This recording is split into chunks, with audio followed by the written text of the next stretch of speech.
we're going to paint the windmill. It's been probably, oh gosh, it's been a dozen years at least since we did any painting on the windmill.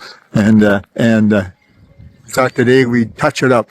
So I got my windmill painter here, and we're going to climb up and see if we can make the baby look brand new again. Windmill Painter Deluxe. This is the second or third time that my buddy Kyle has painted the windmill. We got him covered up in plastic. He's got harness. He's got clothes that his wife has said, "Get that out of here." So you're going to paint up the ladder. Oh, and he's got a unique way of painting. I don't know if this is his idea, but this is our paintbrush. Look at this. Check this out. Yeah, that's the way to paint. Okay, let's go see how he does.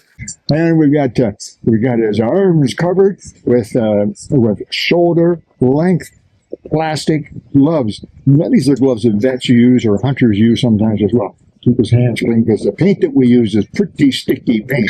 It's a special Rust-Oleum paint. But you can see here, what's happening. There's a little bit of surface rust that's starting to show. I don't want to take care of that and get it covered up and protect it before it gets any worse. So there you go. There's a picture. We'll see how it looks when Kyle is finished.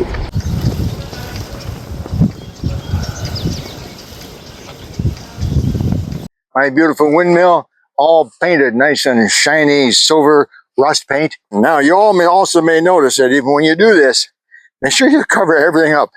If you don't want it painted, cover it. Because when old Kyle was up there splashing paint around, he's not all that particular. Anyway, looks beautiful. I have another problem. Yeah, I know. Funny looking windmill, huh? No fan. Yeah, sure enough.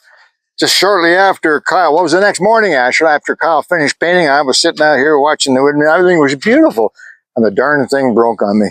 It's not a really, really serious break, but it did require me to take the windmill down. I had to get a great big crane in here and climb up and do slings and all. It was fun. Well, it wasn't fun, but it's something we had to do. ALEC Peirce at the ranch, admiring his really nice windmill tower. No windmill, just the tower. Anyway, talk to you soon.